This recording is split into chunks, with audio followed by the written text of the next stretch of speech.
आज हम मत्ती के 23वें अध्याय का अध्ययन करेंगे। 22वें अध्याय में हमने देखा कि यीशु मंदिर में है और याजक उसे चुनौती देते हैं कि उसे कहां से अधिकार प्राप्त है। शास्त्र भी उससे प्रश्न करते हैं, फरीसी भी और सदूकी भी। यीशु अंत में उनसे एक प्रश्न पूछता है, मसीह के विषय में तुम क्या समझते हो, वह किसकी संतान है? उन्होंने उससे कहा, दाऊद की। तो उसने उनको उत्तर दिया, जब दाऊद उसे आत्मा में होकर प्रभु कहता है तो वह दाऊद की संतान कैसे हुआ? क्योंकि कोई पिता अपने पुत्र को प्रभु नहीं कहेगा, क्योंकि ऐसा तो उनकी संस्कृति में हो ही नहीं सकता था, वरन उसके विरुद्ध था। उन्होंने उससे प्रश्न करना समाप्त किया क्योंकि वे उसको उत्तर नहीं दे पाए थे। अब 23वें अध्याय में हम मंदिर परिसर में हैं। यीशु शास्त्री और फरीसियों के प्रश्नोत्तर से विमुख हो जन समूह की ओर उन्मुख होता है, क्योंकि वे उसे घेरे हुए खड़े थे। उसके शिष्य भी वहीं उपस्थित थे। और 23वें अध्याय के प्रथम 12 पद में वो अपने शिष्यों को तथा जन समूह को संबोधित करता है और उसके बाद शास्त्री और फरीसियों पर उसका वार प्रबल होता है। परंतु सबसे पहले ध्यान दीजिए, वहां लिखा है, तब यीशु ने भीड़ से और चेलों से कहा, शास्त्री और फरीसी मूसा की गद्दी पर बैठे हैं। यूनानी में कैथेड्रा शब्द का अर्थ है एक प्रकार की पाठशाला जिसमें दर्शन विभाग के वक्ता की विवेचना को श्रोता सुनते थे।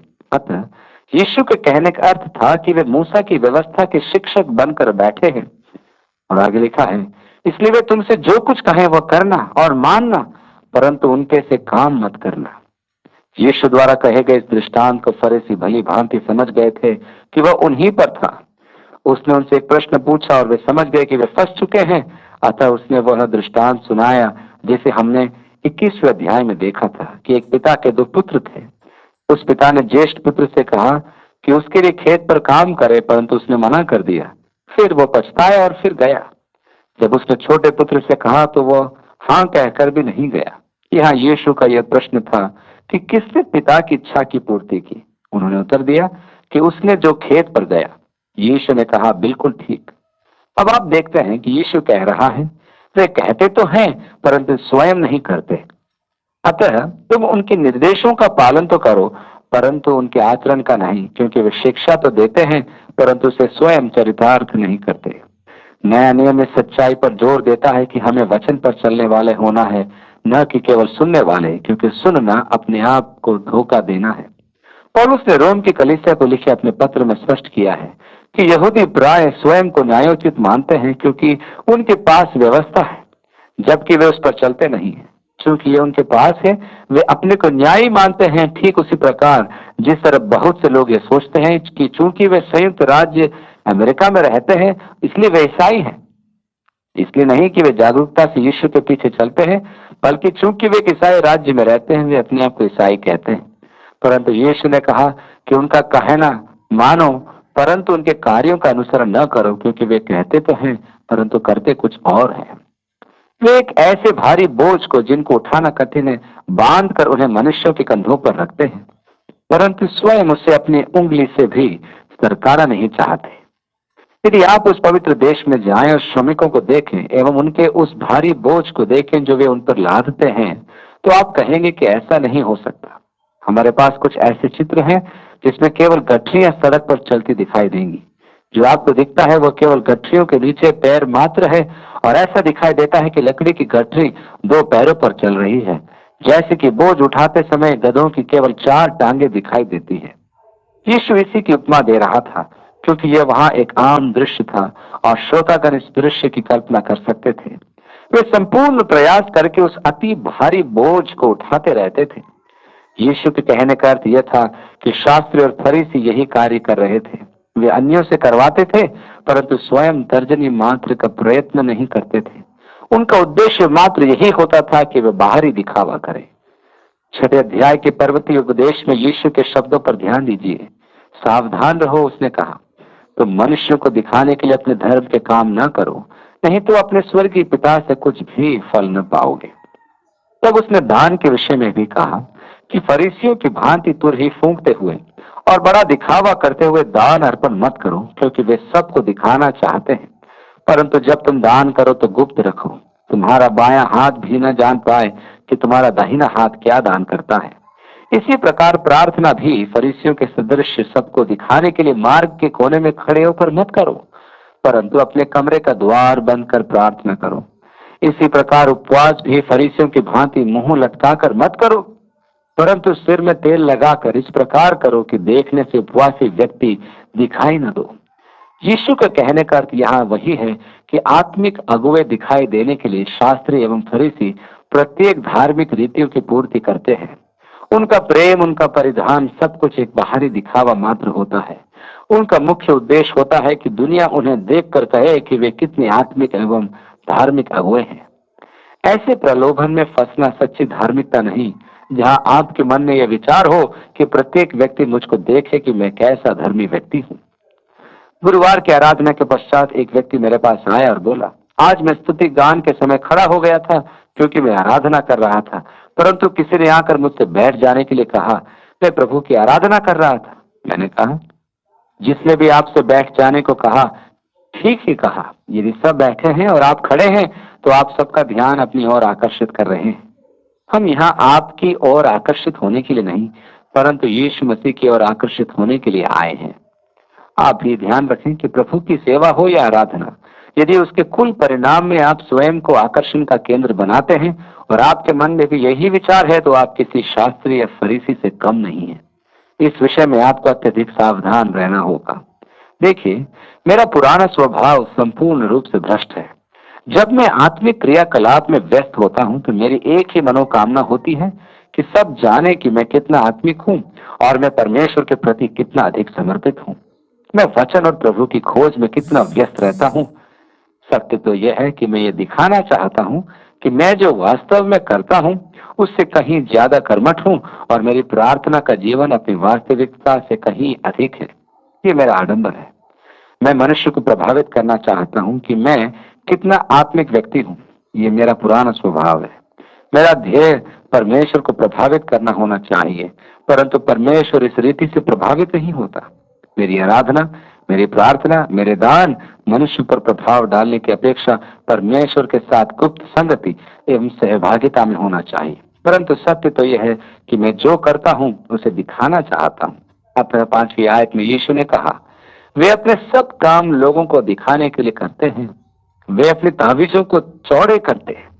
अब ताबीज छोटे छोटे चमड़े के डिब्बे होते थे जिन्हें वे कलाई पर तथा मस्तक पर बांधते थे, क्योंकि व्यवस्था में यह अनिवार्य था, जिसे उन्हें सब्त की अपेक्षा प्रतिदिन पूर्ण करना होता था।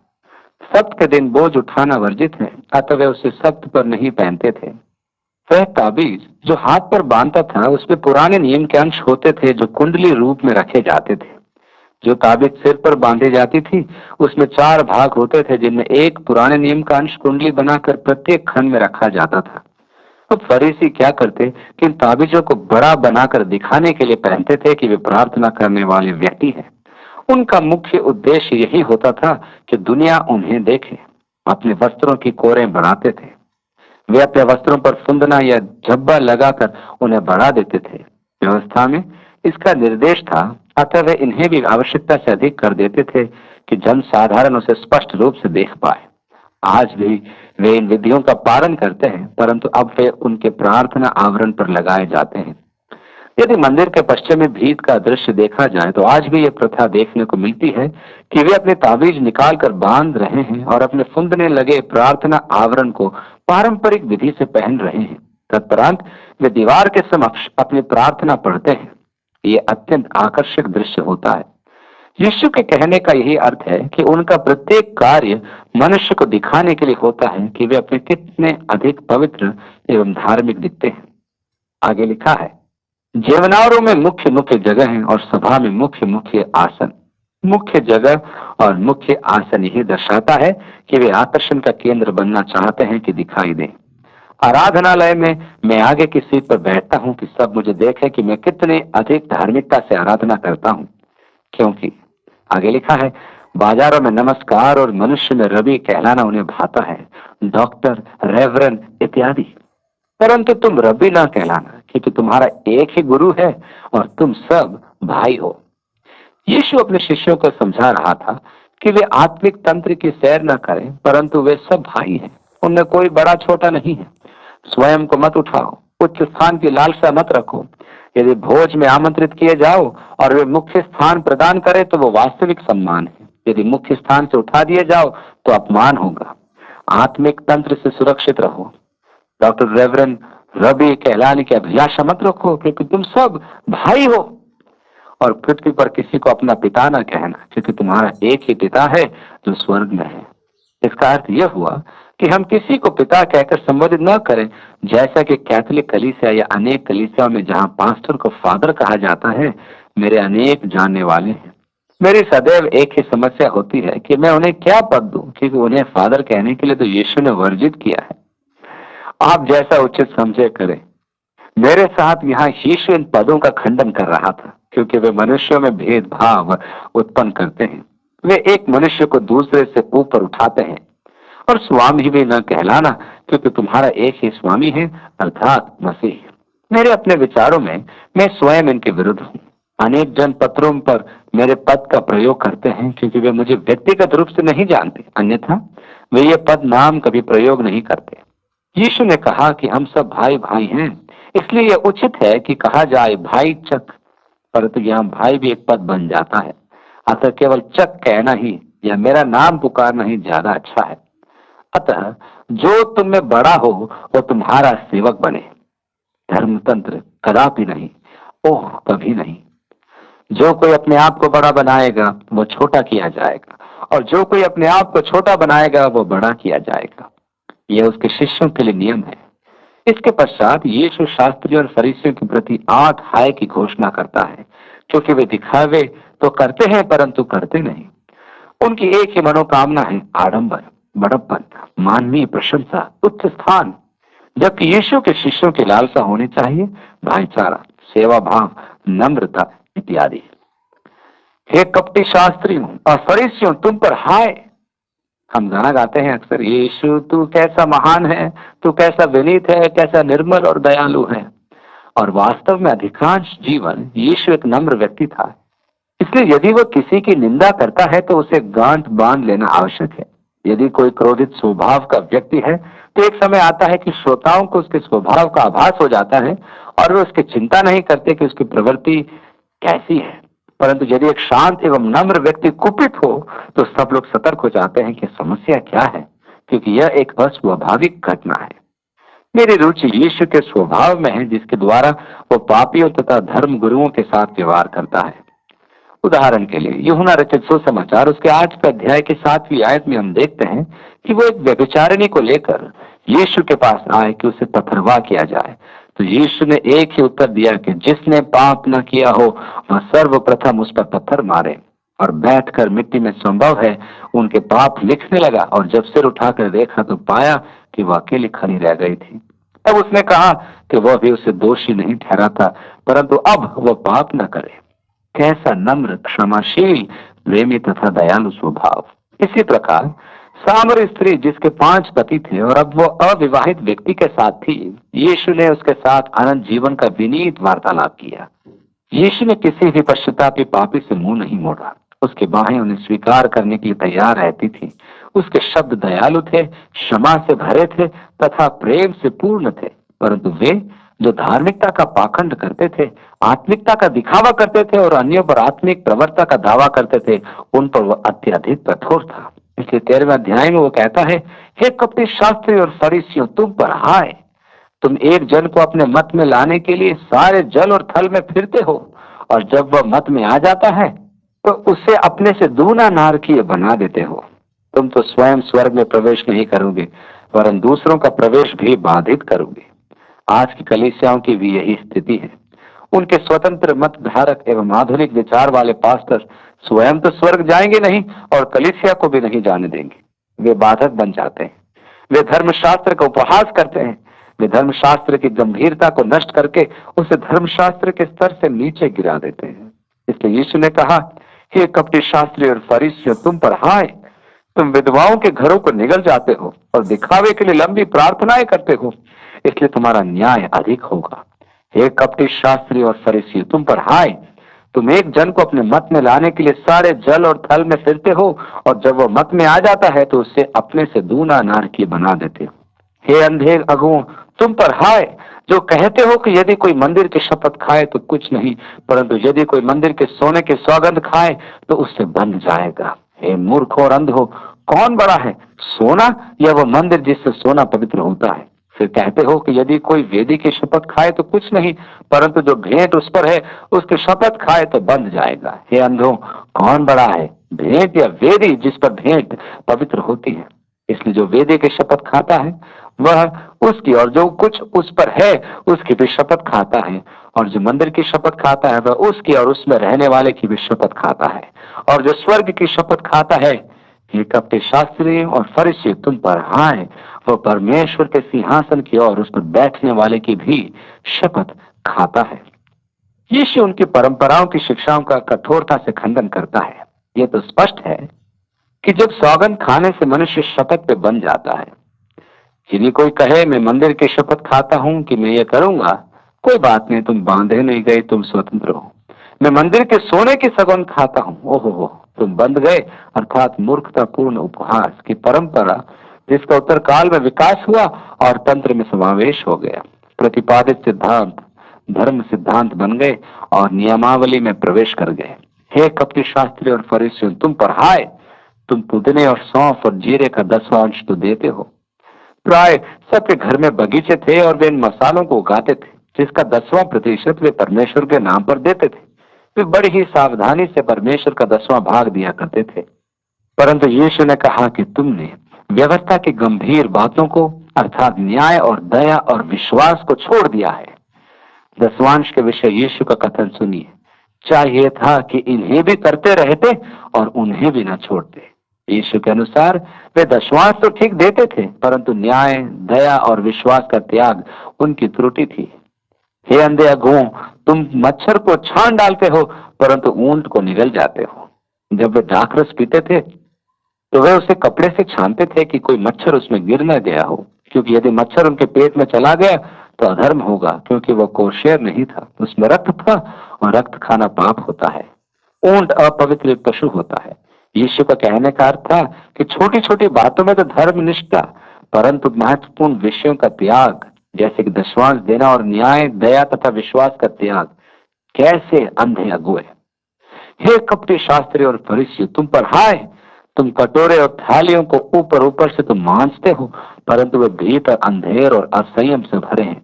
कल्पना कीजिए कि आपको प्यास लगी और पानी पीने के लिए आपने एक स्वच्छ एवं सुंदर कप उठाया, परंतु जो ही आपने उसके भीतर देखा कि वह गंदा है और काई से भरा हुआ है, तो आप क्या करेंगे? यीशु ने कहा, वे इसी प्रकार के हैं, वे बाहर से आकर्षक लगते हैं परंतु भीतर से बुरे आचरण तथा लालसाओं का आधिक्य रखते हैं। हे अंधे फरीसी, पहले कटोरे और थाली को भीतर से मांज कि वे बाहर से भी स्वच्छ हों। बाह्य भाग के शोधन से आंतरिक भाग का शोधन अधिक आवश्यक है। मानवीय स्वभाव है बाह्य रूप को देखना, परंतु परमेश्वर मनों को जांचता है। नए नियम में यीशु ने तथा पत्रों के लेखकों ने भी इसी तथ्य पर बल दिया है कि बाहरी कार्यों से अधिक मनुष्य का हृदय महत्वपूर्ण है। ये मनुष्य का मन है जिसका अवलोकन परमेश्वर करता है। बाहर से मनुष्य धार्मिकता, धार्मिक अनुष्ठानों की पूर्ति करता रहे, परंतु उसका भीतरी भाग रिक्त हो तो क्या लाभ। अतः प्रभु ने कहा, देखो यह भीतर का विषय है जहां से आपको आरंभ करना है, और भीतर क्या है उसे हम प्रतिपादित करेंगे, परंतु कार्यों से अधिक महत्वपूर्ण है स्वभाव। आज संसार में अनेक व्यक्ति हैं जो उचित को अनुचित रूप से निष्पादित करते हैं। जो कार्य वे करते हैं वह उचित है, परंतु जिस प्रवृत्ति से उस कार्य को वे करते हैं वह उचित नहीं। उत्तम तो यह होगा कि अनुचित कार्य को उचित प्रवृत्ति में किया जाए, क्योंकि परमेश्वर मेरे क्रियाकलाप को शीघ्रता से परिवर्तित कर सकता है, परंतु मानवीय प्रवृत्ति के परिवर्तन में संपूर्ण जीवन लग जाता है। परमेश्वर ने कहा कि वह आपके मन का मूल्यांकन करता है। हे कपटी शास्त्री और फरीसियों, तुम पर हाय, तुम चूना फेरी हुई कब्रों के समान हो, जो ऊपर से तो सुंदर दिखाई देती हैं, परंतु भीतर मुर्दों की हड्डियों और सब प्रकार की मलिनता से भरी है। कब्र बाहर से सजाई जाती है, परंतु उसके भीतर वह शुद्ध ही रहती है, परंतु भीतर मुर्दों की हड्डियों और सब प्रकार की मलिनता से भरी हो। इसी रीति से तुम भी ऊपर से मनुष्यों को धर्मी दिखाई देते हो, परंतु भीतर कपट और अधर्म से भरे हो।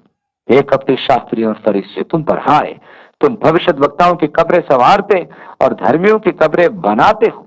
यदि आप इजराइल की यात्रा करें तो आप किद्रोन घाटी में देखेंगे कि वहां भविष्यद्वक्ताओं की समाधियां बनी हैं। आप यह भी देखेंगे कि उनकी ऊपरी सज्जा कितनी मनमोहक है। वहां आप दाऊद की भी कथित कब्र देखेंगे जिसके ऊपर एक चांदी का ताबूत रखा है और कहा जाता है कि उसमें दाऊद की हड्डियां रखी हुई है। उसका सौंदर्यकरण देखते ही बनता है। वहां वे बैठकर प्रार्थना करते हैं। वे आज भी दाऊद की समाधि को संवारते हैं। तुम अपने पिता का आदर करते हो और कहते हो, यदि हम अपने बाप दादाओं के दिनों में होते तो भविष्यद्वक्ताओं की हत्या में उनकी साझी न होते। ओ, हम तो धर्मी और शुद्ध होते। इससे तो तुम अपने आप पर ही गवाही देते हो कि तुम भविष्यद्वक्ताओं के घातकों की संतान हो। सो तुम अपने बाप दादों के पाप का घड़ा भर दो। हे सांपों, हे करेतों के बच्चों, तुम नरक के दम से कैसे बचोगे? ओह, ये तो नरक की अग्नि तथा गंधक का सब प्रचारक प्रतीत होता है। आगे लिखा है, इसलिए देखो, मैं तुम्हारे पास भविष्यद्वक्ताओं और बुद्धिमान और शास्त्रियों को भेजता हूँ, और तुम उनमें से कितनों को मार डालोगे और क्रूस पर चढ़ाओगे, और कितनों को अपने सभाओं में कोड़े मारोगे, और एक नगर से दूसरे नगर में खदेड़ते फिरोगे। यीशु को क्रूस पर चढ़ाने में वे सबसे अधिक पार्श्विक पाप के उत्तरदायी हुए। उनके बाप दादों ने भविष्यद्वक्ताओं को, जैसे यशायाह को मारा था और अनेक भविष्यद्वक्ताओं को भी मारा था, परंतु यीशु मसीह का संकेत स्वयं की ओर था, जिसके विषय भविष्यद्वक्ताओं ने कहा था। स्तिफनुस का पथरवाह भी किया गया। उनकी भर्त्सना करने के पश्चात वो अपना हृदय खोल कर दिखाता है, हे यरूशलेम, हे यरूशलेम, तू जो भविष्यद्वक्ताओं को मार डालता है और जो तेरे पास भेजे गए उन्हें पथरवाह करता है। कितनी बार मैंने चाहा कि जैसे मुर्गी अपने बच्चों को अपने पंखों के नीचे इकट्ठे करती है, वैसे ही मैं भी तेरे बालकों को इकट्ठे कर लूं, परंतु तुमने ना चाहा। यीशु ने कहा, उनके समस्त अपराधों के पश्चात भी वह उनकी संतानों को सुरक्षित एकत्रित करना चाहता था। परमेश्वर के प्रेम में कोई कमी नहीं आई थी, परंतु उन्होंने ही परमेश्वर के प्रेम को ठुकरा दिया था। ऐसा नहीं कि उन्हें अवसर प्राप्त न हुआ, ऐसा कभी नहीं हुआ कि परमेश्वर दयालु एवं क्षमाशील न था। ऐसा भी नहीं हुआ कि परमेश्वर उन्हें आज अनुग्रह प्रदान न करे, परंतु वे नहीं मानेंगे और उसका परिणाम यही होगा। देखो, तुम्हारा घर तुम्हारे लिए उजाड़ छोड़ा जाता है। उसका अंत हो गया, वह वीरान हो गया और सब कुछ समाप्त हो गया। तुम्हें परमेश्वर के अनुग्रह की प्राप्ति का अवसर मिला और तुमने इनकार कर दिया, और इस प्रकार इस्राएल राष्ट्र वो ज्योति ना रहेगा जिसके द्वारा परमेश्वर सारे संसार में अपनी ज्योति का प्रसारण करेगा। सब कुछ उजाड़ हो चुका था। और 39वीं आयत में लिखा है, क्योंकि अब मैं तुमसे कहता हूं कि अब से जब तक तुम न कहोगे कि धन्य है वो जो प्रभु के नाम से आता है, तब तक तुम मुझे फिर कभी न देखोगे। तुम मुझे उस दिन तक नहीं देखोगे जब तक कि उत्पीड़न सहन शक्ति के बाहर हो जाए और विपत्तियां ऐसी ना आ पड़े कि तुम कहोगे, धन्य है वो जो प्रभु के नाम से आता है, और वे रोकर उसके आगमन की याचना करेंगे। हाल ही में अपनी इजराइल यात्रा पर मैं यरूशलेम के एक सम्मेलन में प्रचार कर रहा था, और इस सम्मेलन का नाम था पीस ऑफ जेरूसलेम कॉन्फ्रेंस, यानी कि इजराइल की शांति के लिए कॉन्फ्रेंस। इस सम्मेलन में संपूर्ण विश्व की कलीसियाएं इजराइल वासियों को अपना प्रेम व्यक्त करती हैं और अपने सहयोग का आश्वासन देती हैं। जब मैं अपने होटल पर लौट कर आया तो मेरे कक्ष में एक पत्र था। यह पत्र मेरीमोन के एक अरबी ने लिखा था। इस पत्र में वह कह रहा था, तुम यहाँ क्या कर रहे हो? इजराइल के सहयोग के पक्ष में प्रचार कर रहे हो। इजराइल राष्ट्र का तो अस्तित्व का अधिकार ही नहीं है। उस सम्मेलन में मेरे प्रचार के लिए उसने मुझे पर्याप्त झिड़की दे दी थी। मैं उस पत्र को मेरे कुछ यहूदी मित्रों के पास ले गया जो यरूशलेम में रहते थे। मैंने कहा, इस अभिवादन को देखो जो मुझे आज एक रब्बी से प्राप्त हुआ। इन मित्रों ने हमें इस सम्मेलन के आयोजन में सहयोग प्रदान किया था। उन्होंने वह पत्र पढ़ा और कहा कि उस पर मैं ध्यान न दूं क्योंकि ये रब्बी धर्मांध है। मैंने कहा कि वे एक रब्बी है? उन्होंने कहा, हाँ, वे भी धर्मांध हो सकते हैं। मैंने कहा, ओहो, तो धर्मांध होने के कारण वह इजराइल के राष्ट्र न बनने के विचार में न्यायोचित नहीं है? क्या यह उसकी मूल है? ओ हाँ हाँ, मैंने कहा, आपको ध्यान है कि कुछ रब्बियों ने 2000 वर्ष पूर्व एक गंभीर भूल की थी और आप लोग उनकी मूल का आज भी अनुपालन कर रहे हैं। मैंने कहा, आपको कैसे मालूम? परंतु वे इस रब्बी के सदृश धर्मांध रब्बियों का समूह नहीं थे जिन्होंने ऐसी त्रासदीपूर्ण भूल की थी। और आज 2000 वर्ष पश्चात भी आप उन रब्बियों की शिक्षा का पालन कर रहे हैं। उन्होंने यीशु को अस्वीकार किया था कि वो मसीह है। मैंने कहा, वे धर्मांध थे, वे उग्रवादी थे। परंतु मेरे मित्र, आप शांत रहे, उनके पास बोलने के लिए कुछ नहीं रहा था। यीशु के नाम में आमीन।